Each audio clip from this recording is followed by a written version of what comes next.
So this is our third week in the Advent series, and we're just walking through the opening of Matthew's gospel. And a couple of weeks ago, we started and we looked at the genealogy in Matthew, which seems kind of boring when you're just sort of reading it and you don't understand all that Matthew is trying to communicate through that genealogy. And then last week, we saw really the birth of Jesus, but we saw it in a unique way that Matthew tells the story through the lens of Joseph, this remarkable man who believed what seemed to be impossible. And it changed his life, and it changed and affected so many other lives as well. And then this week, we're coming to this next part of the story that's going to sound really familiar, but I hope that we can just sort of for a moment put all of what we think we know about the story on the shelf, and let's just kind of try to wade into it again with fresh eyes and ears, if you would. So just follow along with me in Matthew chapter 2. It says this: after Jesus was born in Bethlehem in Judea, during the time of King Herod, Magi from the east came to Jerusalem and asked, "Where's the one who has been born King of the Jews? We saw his star in the east and have come to worship him." And when King Herod heard this, he was disturbed, and all Jerusalem with him. And when he had called together all the people's chief priests and teachers of the law, he asked them where the Christ was to be born. "In Bethlehem, in Judea," they replied, "for this is what the prophet has written. But you, Bethlehem, in the land of Judah, are by no means least among the rulers of Judah. For out of you will come a ruler who will be the shepherd of my people Israel." And then Herod called the Magi secretly and found out from them the exact time the star had appeared. And he sent them to Bethlehem and said, "Go and make a careful search for the child. As soon as you find him, report to me so that I too may go and worship him." And after they had heard the king, they went on their way, and the star they had seen in the east went ahead of them until it stopped over the place where the child was. And when they saw the star, they were overjoyed. On coming to the house, they saw the child with his mother Mary, and they bowed down and worshiped him. And then they opened their treasures and presented him with gifts of gold and of incense and of myrrh. And having been warned in a dream not to go back to Herod, they returned to their country by another route. Have you ever missed your moment? When I was in college, I was at Northwestern University in Chicago. We're part of the Big Ten, and we have a football program. That's sometimes the best way I could put it. We have one. And in the Big Ten, we're not really at the top, right? That's Michigan, Ohio State, Penn State keeps trying, hard. And so Northwestern was, when I was there, we were pretty terrible. We were kind of at the bottom of the barrel in the early 2000s. And we would go to the student game, get student tickets and go to the games, and it felt like kind of a glorified high school game to me, being from Texas, I'll be honest. But we would get some of these big teams in there, Michigan, Ohio State, and we would just get trounced. They would just kick us upside, one side of the field and down the other. And this one year, though, Michigan was coming to town.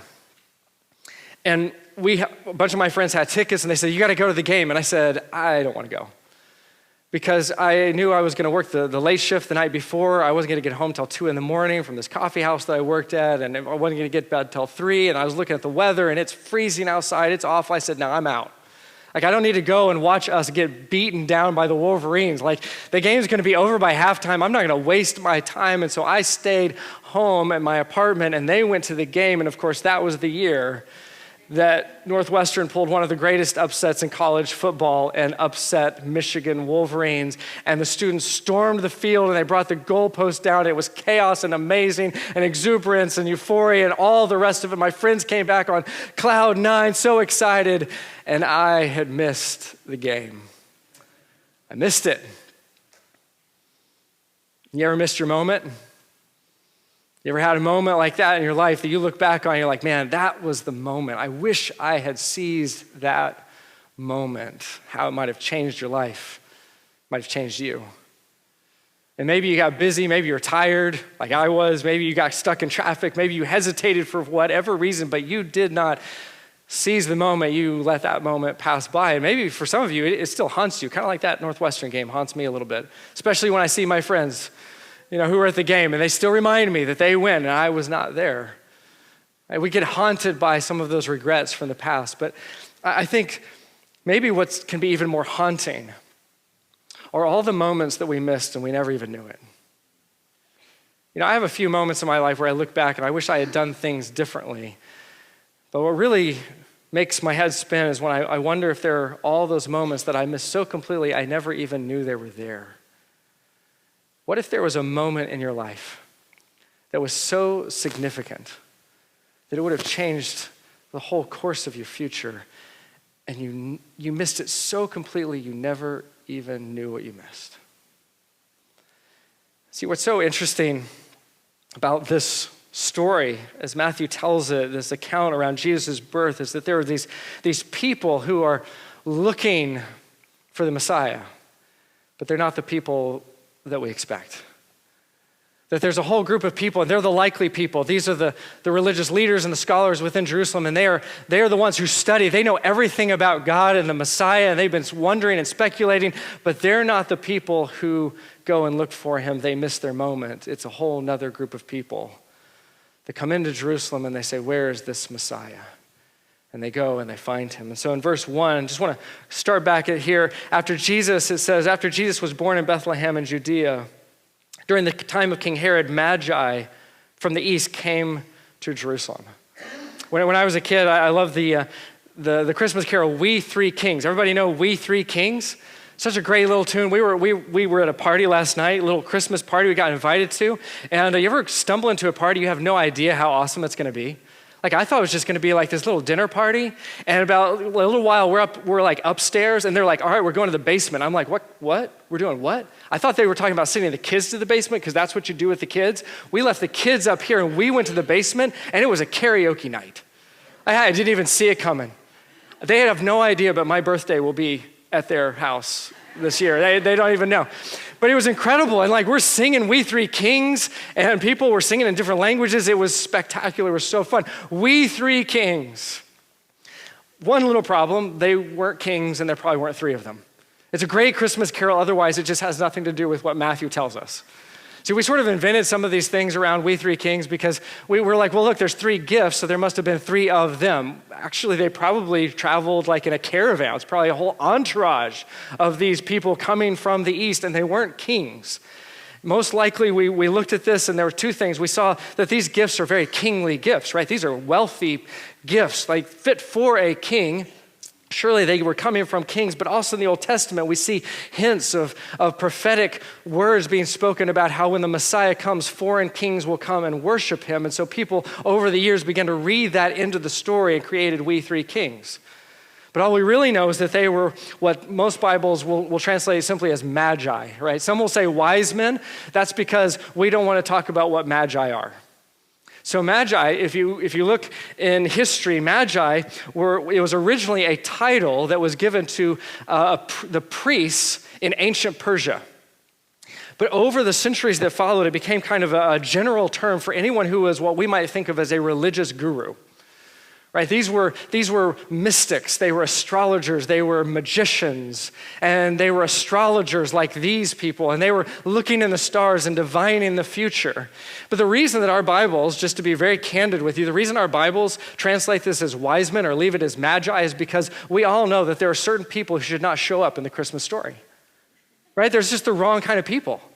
Like, you don't put sorcerers and magicians, like, the Bible is against those things. I mean, for real, if you look in the Old Testament, it denounces sorcery and astrology. Like, why would you want to look to the stars for your future when you have God? That's the whole logic here. God created the stars. You don't need the stars to tell you your future. You have God who is leading you. And so God very explicitly in the Old Testament says you should have nothing to do with divination or astrology. And so these are the people that they shouldn't be in this story. These are the wrong kind of people. They don't belong here. And so we'll sort of sanitize this because we don't want them in the story. It kind of gets weird. I mean, why would God be revealing himself to people who are astrologers? Don't you hate it when God doesn't play by even his own rules? It's like he made them and he gets to do whatever he wants. It's so frustrating because we like to find the rules that God creates, and then we like to be very legalistic about those rules, don't we? This is the only way that God can reveal himself. We know better than God how he can speak to other people in other parts of the world. And we know the right kind of people and we know the wrong kind of people. There's the right kind of people. These are the people that God reveals himself to. And these are the wrong kind of people. And these are the people that God doesn't care about until they get their act together. See, I learned this really well growing up, not because of my church or my parents, but I went to a Christian high school of a denomination that will remain nameless, and they were very good, and it was very clear about who the wrong kind of people were. The wrong kind of people are people who dance, who play cards, who watch rated R movies. I could go on with this list and then associate with other people who do those same kind of wrong things. Now you are the wrong kind of person, and God will have nothing to do with you until you get your act together and become the right kind of person. See, we're pretty good at this, aren't we? And so what they did in my school is they created this beautiful little pristine community of all these people who looked like the right kind of people, which was great until we graduated, and then all my pristine looking friends walked away from God. But see, this still happens within sadly churches today all the time. I still hear from church people, and they talk about how this is the right kind of people. Church is for these types of people. And of course, when they describe them, it's them. Right? Isn't that weird? Is that convenient? It's always the right kind of people. They look like us. And we don't like the wrong kind of people. And I think the reason for this is so simple. It's because we're afraid. I mean, just to cut right to the chase, I think that, and I'm speaking for myself here, and I'm guessing some of you can identify with this, we prefer people who are like us. It's so much easier to love me. Why would I want to try to love people who aren't like me? It's more comfortable, it's safer, it's more convenient. And so long as all of you are more like me, then I don't have to have the courage to love people the way that God loves people who aren't like me. And see, when the Magi, this whole caravan of people not from around here, they come moseying into town with we don't know if they were camels or whatever they're coming on, and they come into town. There is no self-respecting Jewish person in there who is like, oh yeah, that makes sense. Oh yeah, absolutely. God is speaking to those people in those other parts of the world. No, for them, this is their Messiah. This is their God. God shouldn't be speaking to those kind of people. They are the wrong kind of people, and yet here they are. They've just come into Jerusalem, and they're messing everything up. And understand that when they got there, they didn't get there because they'd been looking through the Hebrew Scriptures. They got there because God spoke to them through a star. If they'd had the Hebrew Scriptures, they could have followed the Hebrew Scriptures.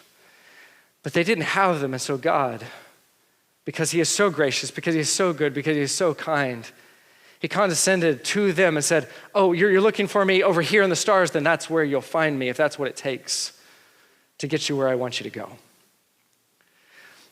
Years ago, I was invited to a lunch, and I was supposed to meet a man who we were supporting at the time through our church, working with this phenomenal nonprofit organization that was providing education for women in Afghanistan, which is a very dangerous and a very needed and amazing thing to do. But I thought we were going to have that conversation. Instead, he brought a friend and said, I want you to meet my friend. And he is an Afghani man who is a believer. And he said, I brought him over here because I just want more people to hear his story about what God is doing among those people. And we sat down, and I'll never forget, I'm sitting there across from me. He's a little guy, he's about 5.5 feet tall, and just super sweet, unassuming. And then he begins to tell me his story about how he grew up in a very devout, as you can imagine, Muslim community. Never wondered about anything outside of Islam. And when he was very young, though, this was a very violent area. And there were mines that were planted, there were explosives, there were gunfire, and through some of the violence, he actually lost the lower part of his leg when he was only 12 years old. And he became a very angry young man. And he hated life, and he hated everything around him, and he was just angry all the time, until at some point, as he got older, he had this dream. And in this dream, he understood that there was this book.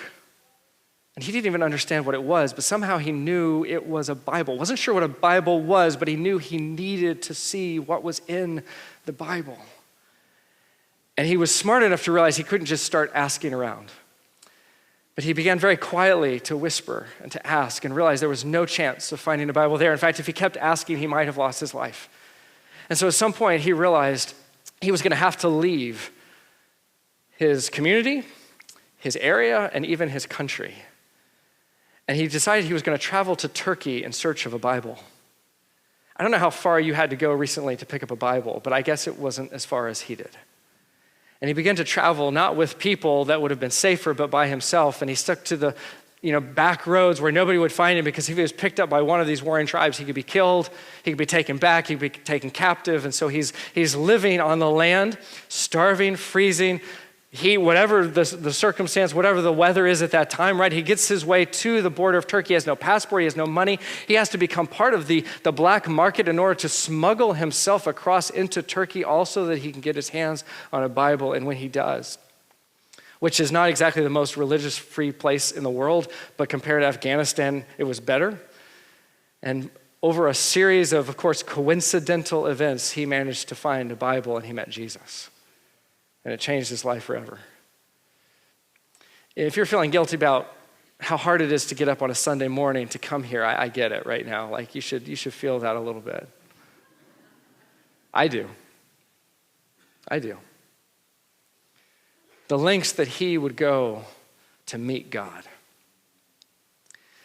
I have had so many conversations with people over the years who have tried to explain to me that the God of the Bible can't be the true God, because what about all the people who never hear? And they've tried to tell me that God is basically geographically challenged. He's locked wherever he is, right? And so if you're born in a community that's Muslim, then you'll be Muslim. If you're born in a community that's Buddhist, you'll be Buddhist, and so forth. And so the only reason that we're Christians is because somehow magically we are at a place where it's predominantly Christian of all the religions, and so that's why we're Christians. And I got a couple of responses to that real quick. Is remember that this is not where Christianity began.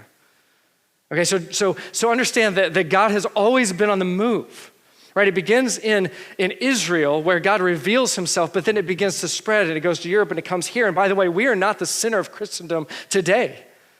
Like God is blowing open doors all over the world, and more people are coming to faith in him and through the gospel and giving their lives to Jesus all over. This is not the epicenter of Christianity anymore. You got to look to South America or Africa if you want to find that. So God is always on the move. He is not geographically constrained in any way. But here's my other response. Don't you think that if God created all of the universe, and he created every single person, and he knows every single one of us better than we know ourselves, don't you think if he is that powerful and he is that loving and that creative, that he could find a way to reveal himself to whoever he wants, whenever he wants, however he wants? And see, there is almost, humanly speaking, there's almost no chance that these magi would come searching for the Messiah any more than the man from Afghanistan would make his way all the way to Turkey just to find a Bible. But they did. And so they came all the way, hundreds and hundreds of miles, probably from Babylon, we think. They came all this way over here because of a star. And we don't know the connection that they made between the star and this new king of the Jews. We don't understand that connection. We have speculation. We can sort of make some guesses, but all we know is that God met them where they were. He didn't say, when you get your act together, come and find me. He didn't say, when you start reading the Bible, they didn't have one.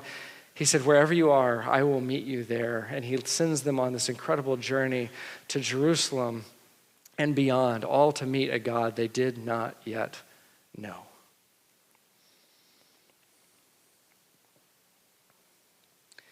Verse 2, and when they arrived, they asked, where is the one who has been born King of the Jews? We saw his star in the east and have come to worship him. And when King Herod heard this, he was disturbed, and all Jerusalem with him. There's a lot of speculation about why Jerusalem was disturbed when when King Herod, he's kind of like Pharaoh, when King Herod was disturbed.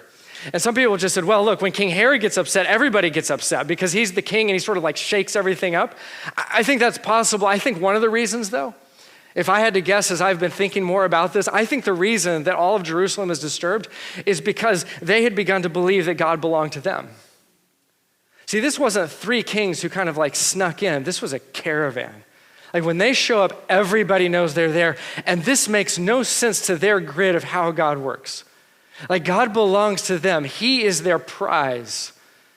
He belongs to them. The Messiah is their Messiah. And yet here come these people. Like, who do they think they are? They're so unlikely, and yet God has somehow revealed himself to them, and now they're here to look for the Messiah? Like, who do they think they are? By the way, can I tell you that when you begin in your journey to take God seriously and to really seek him, you need to know that that is going to make other people very uncomfortable. There are people they're going to come alongside you, and maybe they'll try to be positive and they'll try to encourage you, but deep down they're afraid that you're going to get weird. All right? And what's more is that as you become more and more serious about your relationship with God, despite all of your best intentions, so long as they are not following you in that journey, they will begin to distance themselves from you. Because by your very seeking God in a way that they're not, you are creating this question within them of maybe they should. And it might be even someone who's convinced that they don't believe in God at all. And I'm telling you, even then, as you take your faith seriously, as you seek God seriously, then even for them, there will become this nagging doubt, a beautiful doubt, that maybe, just maybe, you're right. See, when the Magi show up looking for the new King of the Jews, the Messiah, it makes everyone uncomfortable. Everyone's disturbed, starting with Herod, but I think for a different reason. See, Herod was crazy. And Herod would do anything to hold on to his power. Herod he actually wasn't Jewish. He was Idumean. He was from the Edomites, if you go back to the Old Testament. But he had come to power because there was all sorts of political infighting going on right before him, and he seized power, and he was better at keeping the peace than everybody else, granted through sheer brutality and fear, but it was effective. And so Caesar, Rome, right there over all of this area, they grant him the title of king because he's doing a pretty good job. He keeps the peace, he keeps stability, everything's going the way that Rome likes it. Rome doesn't want to have to interfere. And so Herod becomes king, but understand he is despised. Like, he is absolutely hated by all the people in Israel, right?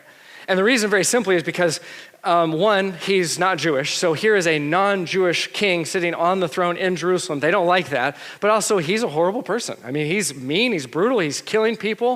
In fact, he was so despised, I love this, that when he was lying on his deathbed, he gave the order to round up all the Jewish leaders who were beloved and to move them into an arena. And that at the time of his death, they were all to be slaughtered, so that when he died, the country would be in mourning, even if it wasn't for him. See, Herod was sick. I mean, he was insane. And he wanted so desperately to hold on to power. In fact, he wanted to hold on to power so desperately that he had his favorite wife, he had a lot of them, but he had his favorite wife strangled because he thought she was plotting against him. Turns out he was wrong. One of those mistakes you really wish you could take back. He also had several of his sons murdered because he thought they were plotting against him. Again, turns out they weren't. In fact, one of Caesar at the time, he was said to have quipped that it was safer to be one of Herod's pigs than one of his kids. See, for Herod, the idea of this new king, this is not the news he wants to hear. Like when he hears this is why they've come, where's the King of the Jews? His mind begins to spin like, how am I going to take care of this? Because this is not what he wants to hear. In fact, in some ways, this could be what he's been dreading all along.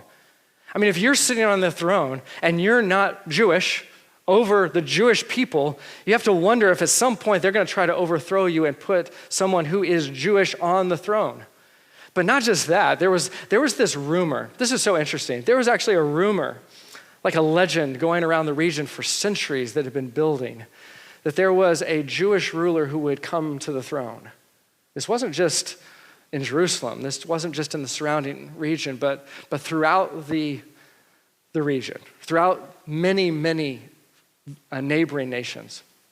There's an ancient historian named Suetonius, and he puts it this way: throughout, listen to this, throughout the whole of the East, there had spread an old and persistent belief.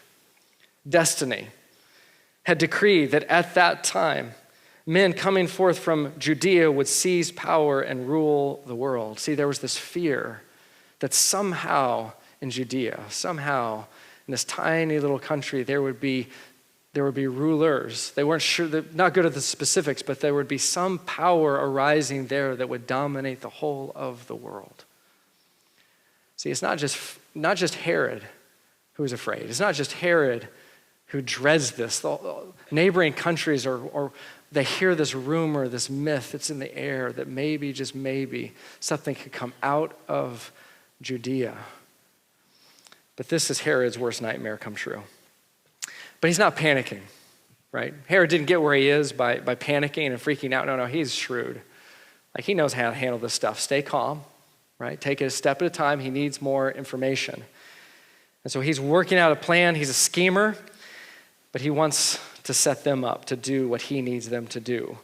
So verse 4, when he had called together all the people's chief priests and teachers of the law, so first he needs some information. So these are the religious leaders and the religious scholars in Jerusalem, and he asked them where the Christ was to be born. In Bethlehem in Judea, they replied, for this is what the prophet has written. But you, Bethlehem, in the land of Judah, are by no means least among the rulers of Judah. For out of you will come a ruler who will be the shepherd of my people, Israel. This is a prophecy from the book of Micah, the Old Testament prophet. And so now Herod has the location. He has the information. Now he summons the Magi. Verse 7, then Herod called the Magi secretly and found out from them the exact time the star had appeared. He sent them to Bethlehem and said, go and make a careful search for the child. As soon as you find him, report to me so that I too may go and worship him. I love that. Herod is a conniving, evil despot, but man, he's good at his job.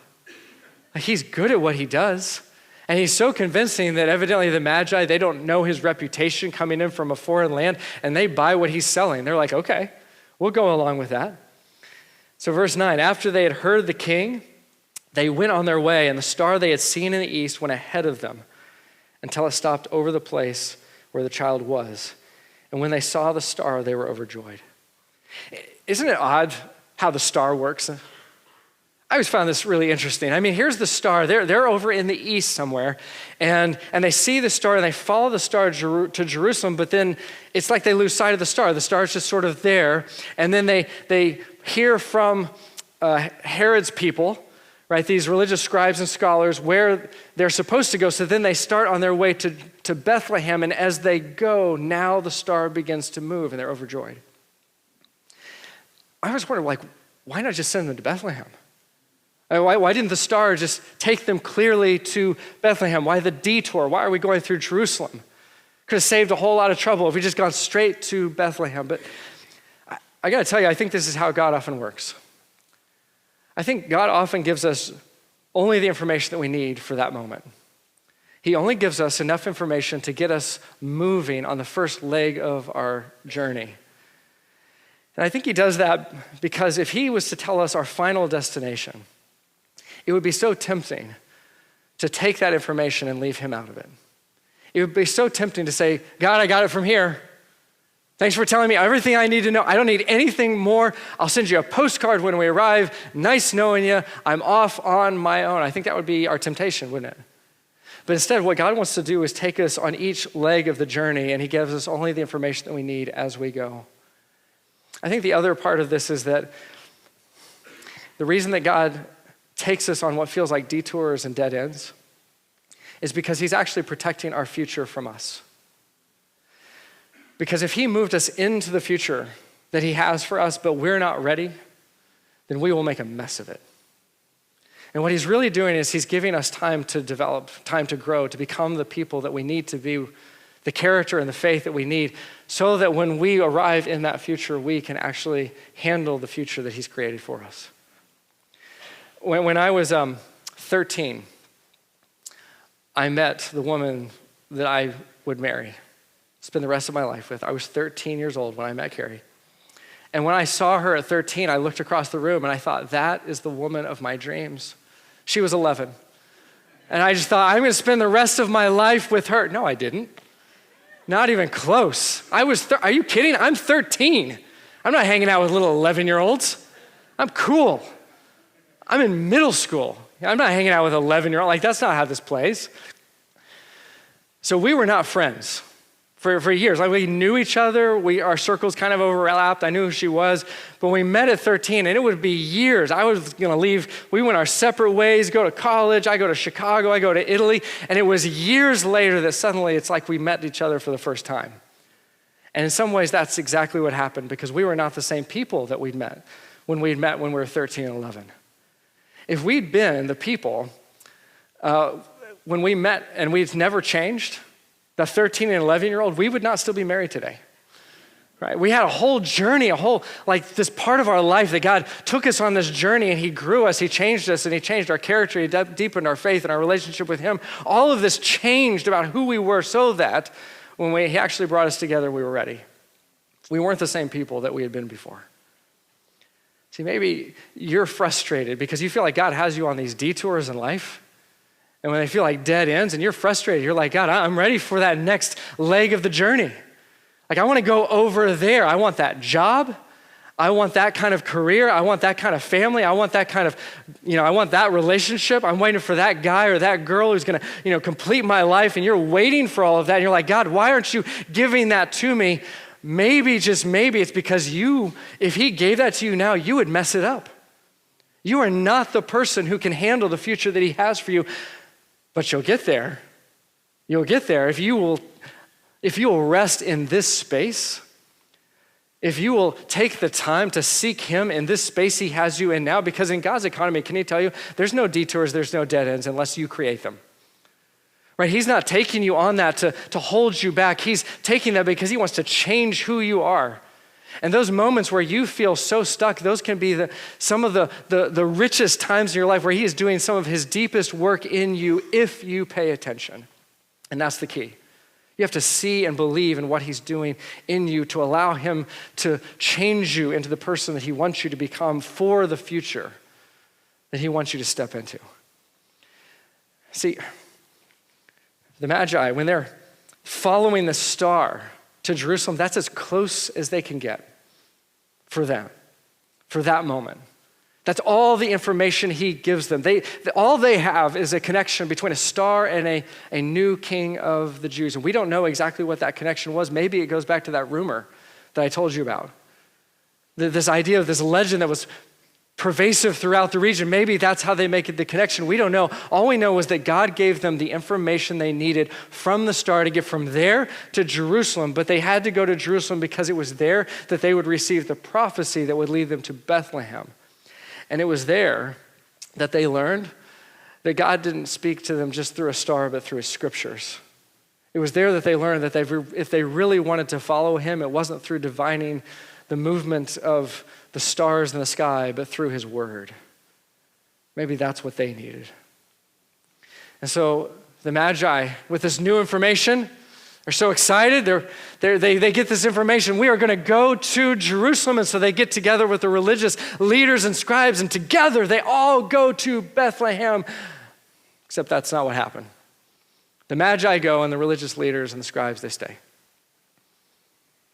And I think this is what we're supposed to see. I think maybe this is also why God sent them through Jerusalem, not just for them, but because he wanted to shake Jerusalem up to see if maybe they would still follow him. Sometimes God takes the most unlikely people and shows us their faith in order to spur our faith on. But instead, you've got these experts, Jewish scholars, religious experts. They knew where the Messiah was to be born. Herod asked them, "Where's the Messiah, the King of the Jews, to be born?" And they're like, "Easy, man, we know this." These guys are Bible trivia, geniuses. Like, they know all of it. They're like, Micah 5, done, right? He's going to be born in Bethlehem. Check the box. We know all the answers. Would you like to go with us to Bethlehem? No, we're good. We're just going to hang out here. See, this should get our attention because these are people who had spent their whole lives, generations, centuries looking for, talking about, speculating about the Messiah who would come. And yet when they were a measly 5 miles away, that's how close Bethlehem is to Jerusalem. Like, they could basically see it from there. Like, Jerusalem's up on a hill. They can see Bethlehem, but they can't be bothered to go down there because they knew enough. And they had reduced the Messiah to an idea. They were content with the Messiah as an idea that they could grapple with and theorize about and know everything about, and they didn't really care if they ever met the actual person. They would rather read about him than know him. When I was little, I was very imaginative, and I was very artistic. I loved to draw, and I would draw these DC characters, superheroes. I was more of a DC person, and so I had Superman and Batman, and I was reminded of this recently because my mom sent me copies of some of these drawings she wanted me to show my kids, and not bad for 5 years old. You know, I was like, wow, that's pretty good. And you could tell who everybody is, but I would love to imagine what they would look like and in different scenes, and then I would attempt to draw them on the page. And I remember when I was 5 or 6 years old trying to imagine Jesus. Like I just wanted to be able to picture him. I just wanted to imagine him as an actual person that I could know. Because when I went to church, they would show me pictures, and I knew that those pictures were not what Jesus looked like. I knew enough to know that. And so I would try to imagine Jesus as he really was, and I couldn't do it. Like I would try, and it just didn't work very well. But see, even at 5, I knew that I wasn't trying to imagine an idea. I was trying to imagine a person. Even at 5, I knew that an idea could not die for me. An idea could not give his life for me. Only Jesus could do that. See, Jesus is not an idea. Jesus is not a religion. He's not a theory. He's not a DIY for making your life a little bit better, like a diet or an exercise plan. He's not a psychological trick so that you can, improve yourself or self-actualize or become the better version of you. Jesus didn't come to make a better version of you. He came to create a new you. He came to give you new life, a new life that replaces the old parts of you that were never really you to begin with. And when you give your life to him, he steps into your life. He gives you this new life, and he makes you come alive in a completely new way. But if you don't know Jesus like that, if you only know him as an idea, then you do not know him at all. The Apostle Paul, he says this in Romans. He says that at just the right time, Jesus came and gave his life for us. I love that phrase, at just the right time. There's this moment, Paul tells us, where Jesus stepped into human history, and it's like there's this moment where everything hangs in the balance. Like, what will Jesus do? It's like all of human history hangs in this one moment where Jesus actually has the opportunity. He can choose, like to give his life for us or to save his own life. And in that moment, Jesus, he chooses us. In that moment, Jesus chooses to seize the moment for our sake so that we would no longer have to be defined by our worst moments, but instead by a relationship with him. And see, if you have never given your life to Jesus, I want you to know that he is waiting for you right now. And there are some moments you cannot afford to miss. Man, I missed a football game. Who cares? We're talking about the God of the universe who loves you more than you can possibly imagine, and he wants to know you. And you can say, man, I've known about him for years, but he wants to know you. Like he wants you to know him, there to be this relationship. Where as the song says, he walks with me and he talks with me, and you can take your relationship that seriously, where you say, Jesus, I don't want to know you as an idea. I want to know you as a person, to walk alongside you, to follow you. Jesus, I want to follow you into new legs of this journey. I don't want to stay in Jerusalem. I want to go to Bethlehem. Like wherever that takes me, whatever that takes, lead me into this new faith, because I want to know you as a person, not just as an idea. And you might be thinking, man, I'm the wrong kind of person. Like you just showed up at this morning because you just want to see the kids sing. Somebody drug you along. Like you're the wrong kind of person. Can I tell you, there are no wrong kind or right kind of people when it comes to God. It's just people. Jesus died for people, not the right kind of people. He died for people. In fact, if anything, he died for the wrong kind of people because we're all sinners. But then it's just people who God loves. So I don't care who you are, what your past is. I don't care what you brought in today. You are the right kind of person because Jesus loves you. Because he loves all people. He loves you. He gave his life for you. And if Jesus gave his life for you like that, then he has already done everything for you. Like what are you waiting for? If you don't know him like that, how could you not want to? Like, seize your moment.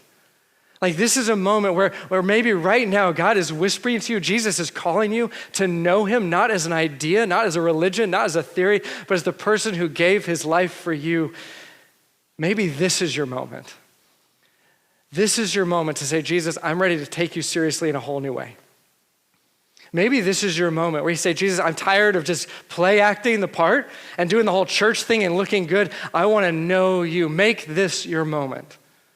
Make this your moment where you say, God, I know I've been holding back parts of my life, but I'm giving all of me to you. I'm ready to leave Jerusalem. I'm ready to go to Bethlehem. And I'm leaving all of this behind. I want to give all of myself to you and follow you wherever you want to lead me to go. Make this your moment where he changes your life forever. I want to pray for you. Before I do that, I want to give you a little time just to talk to God. And if you've never done that, I just want to tell you, this is really simple. It's just like talking to anybody. He already knows you better than you know yourself. You can't say anything that he's never heard or will be surprised by. And we're not going to have this we're all going to talk out loud here because he can hear you anyway. So I'm not telling you we're all just going to start chanting or something like that. What I would love for you to do, if you would just humor me, is to close your eyes for a moment and to bow your heads. And I don't care whether you've been walking with Jesus for decades. I don't care if you have never talked to him before. I'm just asking you right now, in this moment, would you close your eyes and bow your heads? And I want to just lead you right now.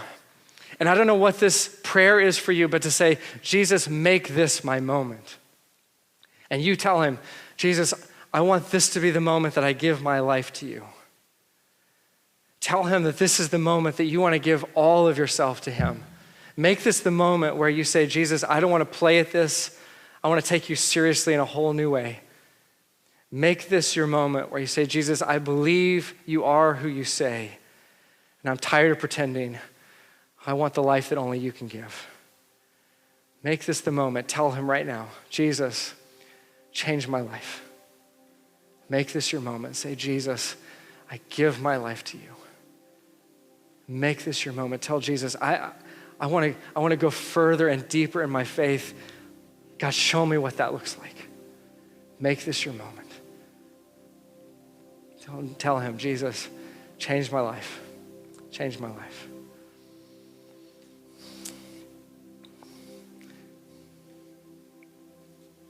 Jesus, you came, as we saw last week, to save us from our sins. But you didn't check a box and then abandon us. You want to change everything about us. You created us out of love. You created us for intimacy with you, to walk with you, to talk with you, to know you as we would know a friend, a brother. Lord, I pray right now that as we are speaking to you, as we're whispering to you, as we're just speaking to you in our own hearts, Lord, that this would be a moment for some of us, that we take a new step of faith. Whatever that looks like for us, that we would seize this moment.